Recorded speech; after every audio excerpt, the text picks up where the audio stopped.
Assalamualaikum warahmatullahi wabarakatuh. Kami dari kelompok 2 akan mempresentasikan mengenai chapter 3, 4, dan 5 materi mata kuliah manajemen lintas budaya. Ini merupakan outline dari presentasi kami kali ini. Ada 3 materi, yaitu Understanding the Role of Culture, Communicating Across Cultures, and Cross-Cultural Negotiation and Decision Making. Materi yang pertama yaitu Understanding the Role of Culture. Nah, pada materi ini ada 2 pembahasan, yaitu mengenai cultural and its effect on organization and cultural value dimension. Dalam bab ini, kita membahas bagaimana pemahaman tentang budaya lokal dan lingkungan bisnis dapat memberikan keuntungan bagi manajer dalam industri yang kompetitif. Mengelola orang dan proses di negara lain itu membutuhkan pengetahuan kerja tentang variabel budaya yang mempengaruhi keputusan manajemen, dan bagaimana menggunakan pengetahuan tersebut untuk menyesuaikan perilaku. Nah, keterampilan ini disebut dengan kecerdasan budaya atau cultural quotient, yaitu suatu ukuran tentang seberapa baik seseorang dapat beradaptasi dan mengelola secara efektif dalam lingkungan yang beragam budaya. Nah, para manajer juga harus memiliki cultural sensitivity atau kepekaan budaya, yang merupakan kesadaran dan kepedulian yang jujur tentang individu lain. Nah, kepekaan ini membutuhkan kemampuan untuk memahami perspektif orang-orang yang tinggal di masyarakat lain dan kemauan untuk menempatkan diri pada posisi orang lain. Pada topik yang pertama ini terdapat beberapa pembahasan. Yang pertama mengenai societal culture, yaitu budaya pada suatu masyarakat yang terdiri dari nilai, pemahaman, asumsi, dan tujuan bersama yang dipelajari dari generasi sebelumnya yang diteruskan kepada generasi penerus. Pandangan ini menghasilkan kode etik dan harapan yang secara tidak sadar memandu dan mengendalikan norma-norma perilaku tertentu.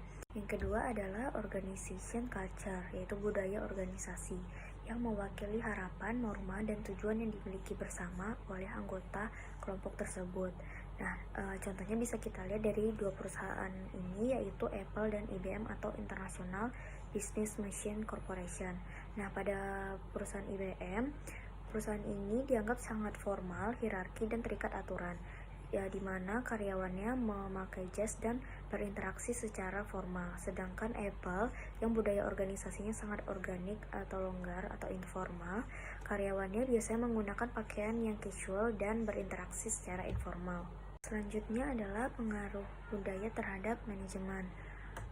Budaya masyarakat mempengaruhi budaya organisasi dan seringkali terdapat efek interaksi. Beberapa orang berpendapat bahwa pengaruh budaya ini terlihat lebih jelas pada tingkat individu daripada tingkat organisasi karena adanya konvergensi. Konvergensi ini merupakan fenomena pergeseran gaya manajemen individu menjadi lebih mirip satu sama lain.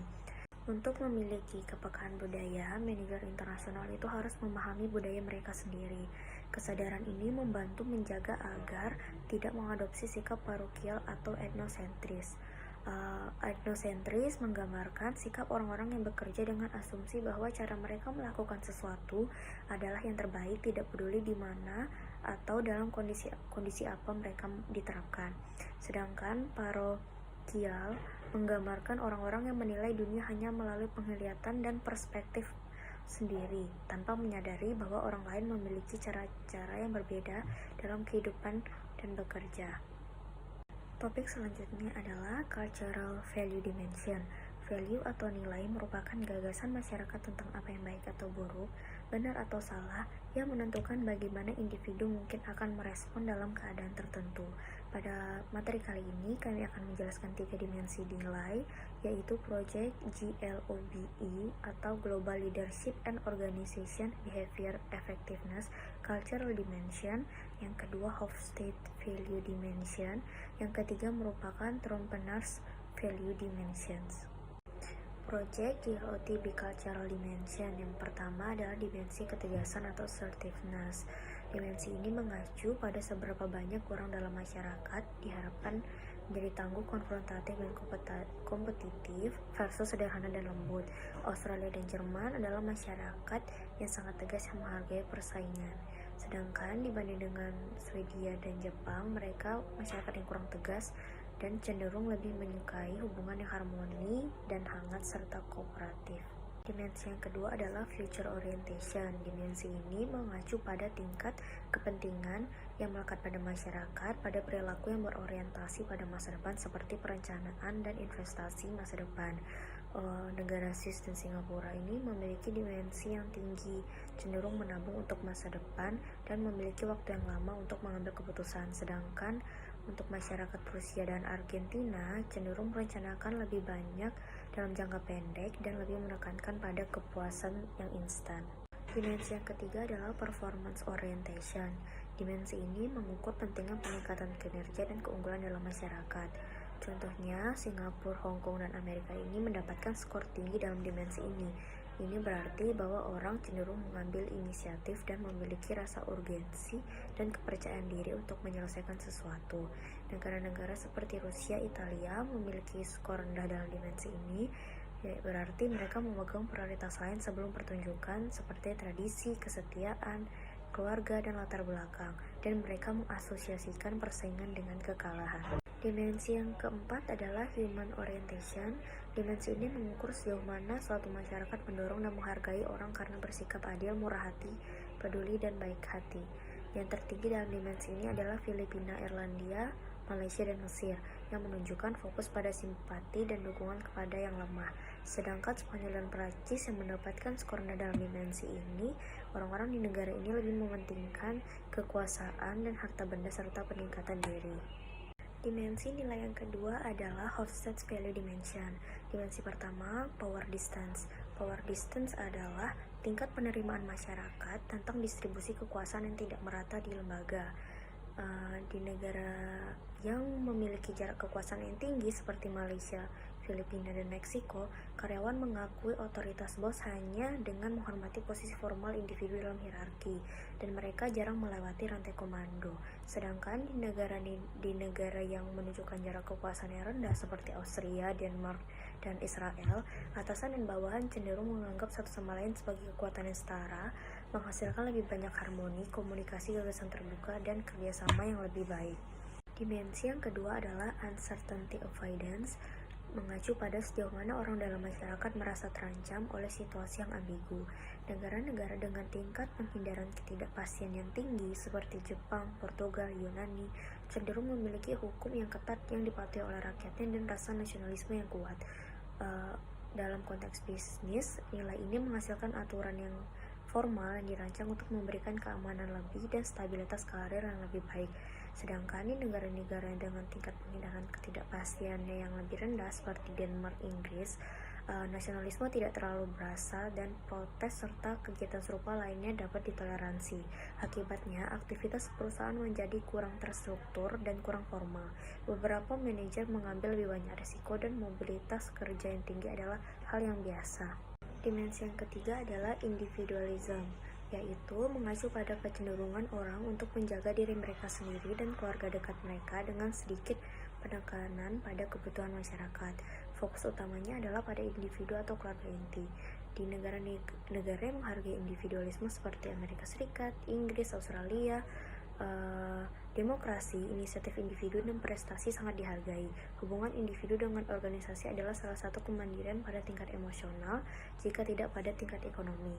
Sedangkan di negara-negara seperti Pakistan dan Panama, di mana individualisme sangat rendah, ada lebih banyak penekanan pada pencapaian dan keharmonisan kelompok dan pentingnya keluarga besar atau kelompok.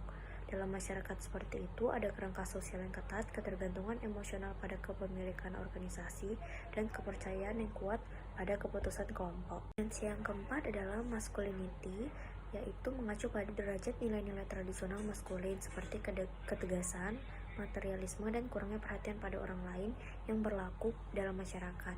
Dalam masyarakat yang sangat maskulin, seperti Jepang dan Australia, wanita biasa diharapkan untuk tinggal di rumah dan membesarkan sebuah keluarga.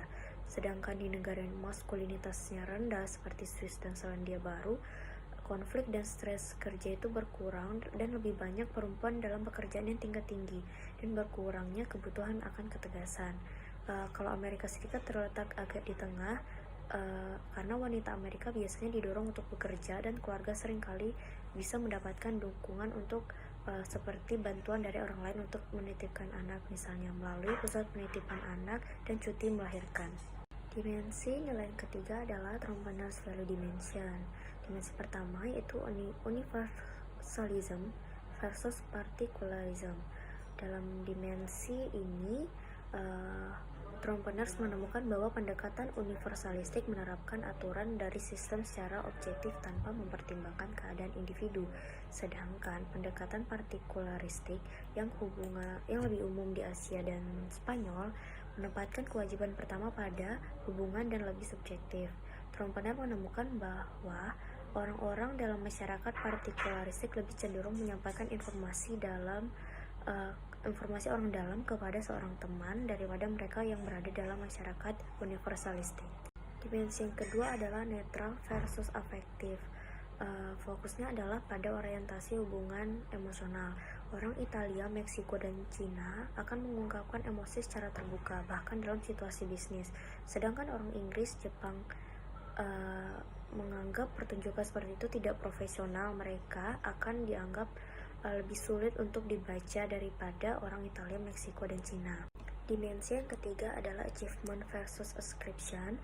Dalam dimensi ini, pertanyaan yang muncul adalah apa sumber kekuatan dan status dalam masyarakat. Dalam masyarakat yang berprestasi, sumber status dan pengaruh didasarkan pada pencapaian individu, yaitu seberapa baik seseorang melakukan pekerjaan dan tingkat pendidikan serta pengalaman yang ditawarkan. Oleh karena itu, perempuan, minoritas, dan kaum muda biasanya memiliki kesempatan yang sama untuk menduduki jabatan berdasarkan pencapaian yang telah mereka capai. Dan dalam masyarakat yang berorientasi pada anggapan, orang menganggap status berdasarkan kelas, usia, jenis kelamin, dan sebagainya. Seseorang itu lebih mungkin dilahirkan dalam posisi yang berpengaruh. Perekrutan di Indonesia contohnya lebih cenderung didasarkan pada siapa kita daripada perekrutan di Jerman atau Australia. Selanjutnya ada bab keempat, yaitu Communicating Across Culture. Pada bab ini saya membagi menjadi 3 poin utama. Yang pertama, Communication Across Culture and Cultural Noise, dengan penekanan pada cultural noise apa itu. Kemudian yang kedua ada Cultural Communication Link, dengan penekanan pada trust dan cultural variables.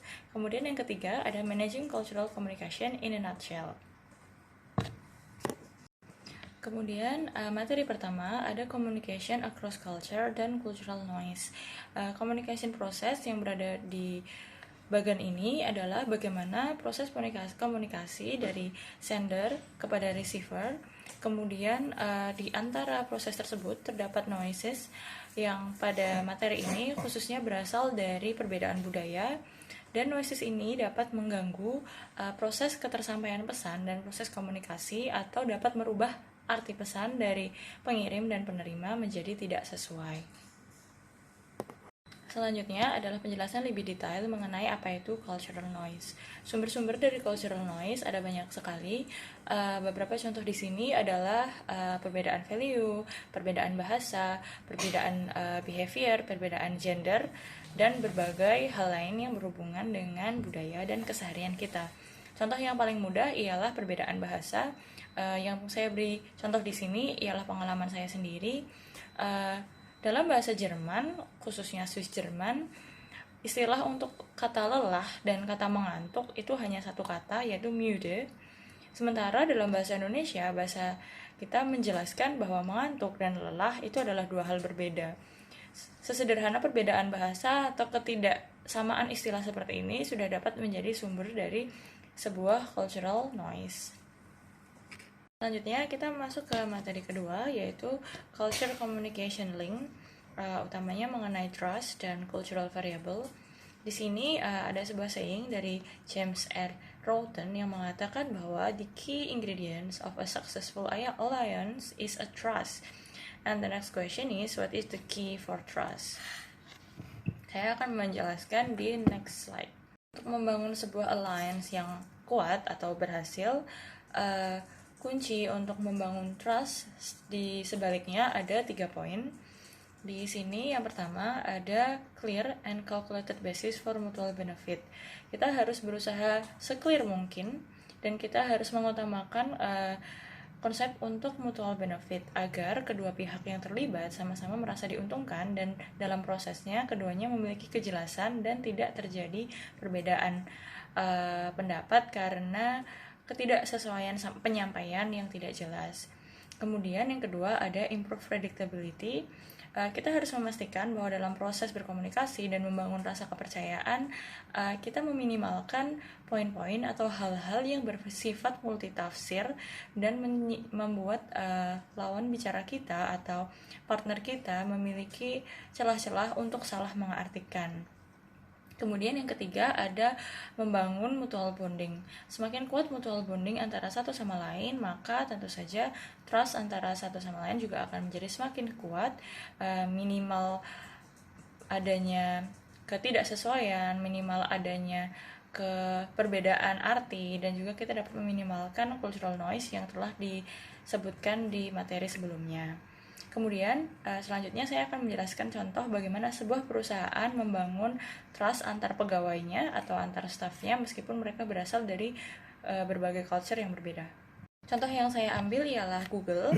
Perusahaan ini juga merupakan perusahaan yang sangat terkenal atau menjadi rujukan untuk menjadi contoh dari inklusivitas antar pekerja, antar staff yang berasal dari berbagai negara. Google sendiri memiliki pekerja atau staff dan kantor di lebih dari 52 negara, dan saat ini mereka memiliki setidaknya 150 office yang tersebar di berbagai negara di dunia, dan itu tentunya merupakan sebuah tantangan tersendiri untuk bagaimana perusahaan sebesar ini dapat membangun dan membangun kepercayaan antar employee dan juga meningkatkan inklusivitas di dalam pekerjaan. Selanjutnya adalah secara garis besar penjelasan bagaimana Google bisa menjadi contoh yang baik. Dua gambar ini, yang pertama ialah CEO Google saat ini. Ia adalah seorang berkeluarga negaraan Amerika Serikat, tapi dia sangat jelas kita bisa melihat bahwa dia adalah Indian American bernama Sundar Pichai. Sundar Pichai ini sedang menjabat menjadi CEO Google aktif saat ini, dan ini juga menunjukkan bahwa Google tidak memandang ras untuk memilih seseorang menjadi CEO, melainkan berfokus pada kompetensi. Dan selanjutnya di foto sebelahnya ada gambar office dari Google yang sangat terkenal karena mereka bersifat terbuka, tidak ada sekat-sekat, mengutamakan inklusivitas dan mengutamakan medium untuk beraktivitas, meningkatkan bonding dan meningkatkan trust antar pekerja di dalam perusahaan. Hal yang dilakukan Google ini dapat menjembatani perbedaan kebudayaan, perbedaan latar belakang antar ratusan atau bahkan ribuan pekerjanya yang berasal dari berbagai kebudayaan di dunia. Selanjutnya ada materi cultural variable. Ada 5 poin yang mempengaruhi sebuah cultural variable, yakni attitude, social organization, thought pattern, language, dan roles. Semuanya memiliki peran yang berbeda dalam bagaimana seseorang menyikapi kebudayaan yang menjadi latar belakang mereka. Namun salah satu contoh sederhana yang akan saya berikan pada presentasi kali ini ialah berhubungan dengan attitude. Pada slide ini terdapat 2 buah foto. Yang pertama foto warga India, kemudian di sebelahnya ada foto warga Indonesia. 2 warga dari 2 negara ini terkenal memiliki sikap yang sangat ramah, terbuka, kemudian mereka sangat gemar membantu, friendly, dan segala hal yang berkaitan dengan keramah tamahan. Dan salah satu hal yang cukup menjadi stereotip bagi warga India dan Indonesia adalah orang-orang India dan orang-orang Indonesia tidak bisa atau sangat kesulitan untuk menyatakan tidak. Alih-alih mengatakan tidak secara langsung, mereka akan menggunakan saran-saran, memberikan opsi-opsi yang lain, dan memberikan referensi bagaimana agar lawan bicara kita bisa mendapatkan mereka yang inginkan, tetapi tanpa kita harus menolak dan menunjukkan bahwa kita tidak mampu atau tidak mau membantu mereka. Ini berkaitan erat dengan attitude dari suatu bangsa, suatu culture, dan ini merupakan salah satu ciri dari kebudayaan yang high context, utamanya banyak ditemukan di warga-warga dari negara Asia. Selanjutnya akan saya menjelaskan mengenai high cultural context.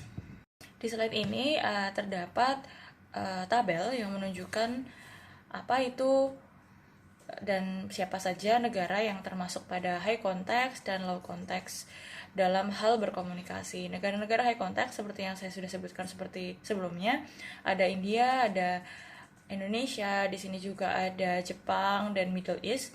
Mereka merupakan negara-negara yang ketika berkomunikasi mereka menggunakan istilah yang sudah dipoles, istilah yang sudah disesuaikan dengan keadaan, istilah yang tidak secara straightforward mengatakan sesuatu tetapi sudah dibumbui dengan berbagai hal. Sementara negara-negara high context, low context seperti Switzerland dan Germany, contohnya mereka adalah kebalikannya. Mereka menggunakan istilah yang langsung, kemudian ketika iya mereka mengatakan iya, tidak mengatakan tidak, dan mereka tidak terlalu banyak melakukan polesan terhadap kata-kata atau kalimat yang ingin mereka sampaikan ketika dalam berkomunikasi. Perbedaan gap inilah yang harus ditangani dengan baik, karena apabila tidak, warga dari negara high context dan low context bisa saling salah mengartikan satu sama lain, bisa menganggap yang lainnya bersifat terlalu bertele-tele, kemudian dari sisi seberangnya akan menganggap warga Switzerland terlalu kasar atau tidak ramah seperti itu. Selanjutnya kita sudah masuk ke materi yang ketiga, yakni managing cross-cultural communication in a nutshell. Di sini karena saya merangkumnya menjadi garis besar, ada 3 poin utama yang perlu diperhatikan dalam manajemen bagaimana perbedaan kultural bisa dijalankan dengan baik dalam proses berkomunikasi. Yang pertama ada developing cultural sensitivity dengan poin utama pada sensitivity. Kemudian ada careful encoding. Itu kita harus berhati-hati mengartikan atau membreakdown pesan yang kita terima. Kemudian yang ketiga ada selective transmission. Kita juga harus berhati-hati bagaimana cara kita menyampaikan pesan tersebut. Kemudian ada careful decoding of feedback. Ini sama seperti poin kedua, tapi pada feedback. Kemudian yang kelima adalah follow up action. Dari kelima poin ini, saya kemudian mempersempit atau menjadikan lebih sederhana lagi dengan ada di slide selanjutnya. Basically, ketika kita berada dalam proses atau komunikasi yang beragam budaya, beragam latar belakang, kita harus sensitive, careful, and considerate. Kita harus sensitif karena berbagai perbedaan latar belakang akan menimbulkan banyak sekali perbedaan yang mungkin muncul antara satu sama lain, dan untuk menyadarinya kita perlu menjadi sensitif. Ketika kita sudah menyadari hal tersebut, kita harus berhati-hati atau careful dalam menanggapinya, meresponnya, dan bagaimana kita menentukan sikap. Bagaimana kita menentukan sikap, saya sebut di sini sebagai kita harus considerate. Kita harus mengetahui seperti apa kita harus membawa diri, seperti apa yang boleh, apa yang tidak. Kemudian kita juga harus berusaha memandang sesuatu dari point of view lawan bicara kita yang berasal dari latar belakang budaya yang berbeda juga. Seperti itu. Selanjutnya kita akan membahas chapter 5 mengenai cross-cultural negotiation and decision making. Dalam konteks global, pengembangan perusahaan ke negara lain merupakan strategi untuk keberlanjutan operasi ke pasar yang lebih luas. Pengembangan pasar ke negara lain membutuhkan kesepakatan di antara kedua belah pihak untuk menghasilkan keputusan yang menguntungkan bagi kedua belah pihak. Proses ini disebut dengan negosiasi. Lalu, apa itu negosiasi? Negosiasi adalah proses diskusi yang dilakukan antara dua negara atau lebih yang akan menghasilkan persetujuan yang sama-sama menguntungkan. Tiap negara memiliki perbedaan dalam pelaksanaan negosiasi.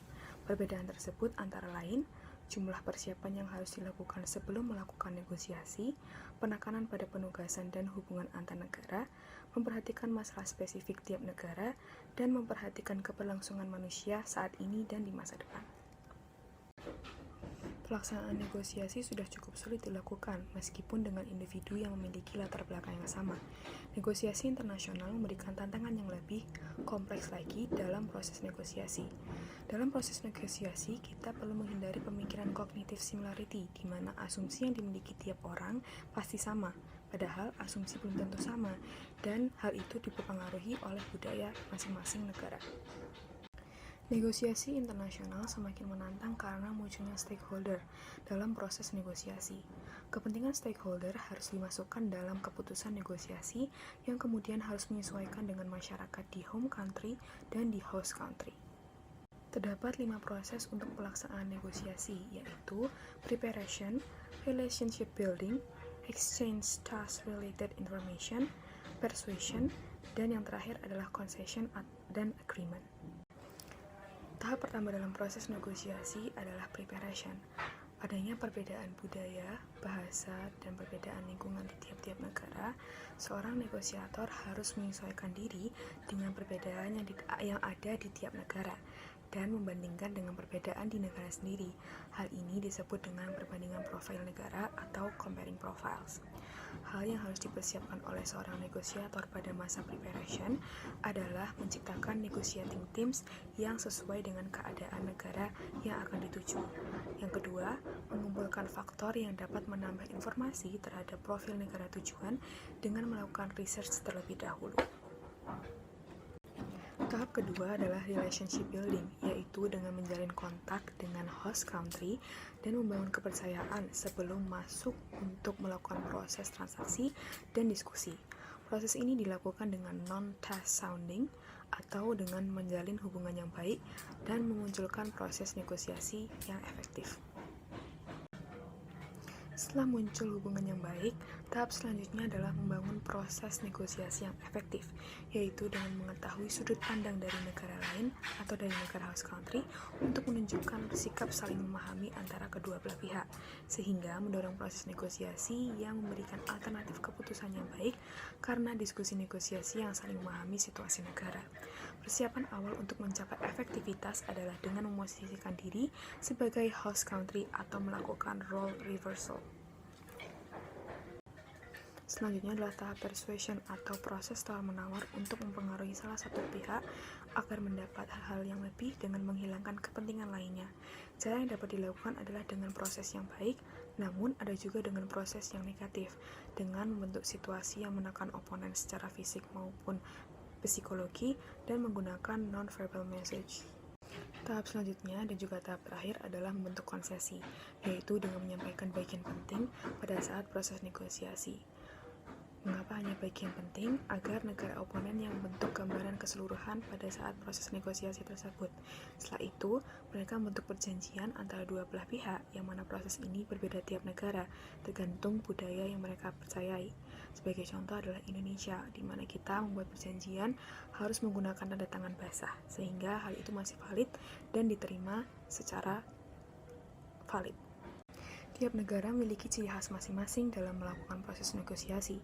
Sebagai contoh adalah Jepang. Mereka adalah pelaku negosiasi yang tenang dan sabar. Mereka terbiasa dengan proses yang panjang. Orang Jepang juga senang untuk mengetahui karakteristik dari negara yang akan mereka tuju, untuk membangun kontak yang baik, sehingga menghasilkan keputusan yang baik pula saat melakukan negosiasi. Untuk menciptakan proses negosiasi yang baik, seorang negosiator membutuhkan waktu untuk membangun pemahaman terhadap negara oponen dan menjalin hubungan yang baik terhadap negara oponen. Cara yang dilakukan dapat dengan memanfaatkan internet untuk membentuk komunikasi yang lebih cepat, mengurangi resiko perjalanan, dan memberikan kesempatan untuk memberikan informasi objektif kepada negara oponen. Lalu, untuk menciptakan proses negosiasi yang baik, kita harus dapat mengatur proses resolusi konflik, karena konflik akan mendorong situasi kerugian pada tiap negara. Lalu yang ketiga, untuk mengetahui penggunaan konteks yang mana di tiap negara, apakah low konteks ataupun high konteks. Yang terakhir adalah pengambilan keputusan. Pengambilan keputusan yang cepat menunjukkan bahwa proses negosiasi efektif. Budaya sangat mempengaruhi proses pengambilan keputusan. Faktor proses pengambilan keputusan yang dipengaruhi oleh budaya adalah persepsi dan interpretasi. Lalu, bagaimana proses untuk mengambil keputusan? Yang pertama adalah defining the problem atau menentukan permasalahan yang ada. Yang kedua, gathering and analyzing the data. Yang ketiga, considering alternative solution. Yang keempat, deciding on the best solution. Dan yang terakhir, implementing the decision. Sekian dari kelompok 2, terima kasih atas perhatiannya. Wassalamualaikum warahmatullahi wabarakatuh.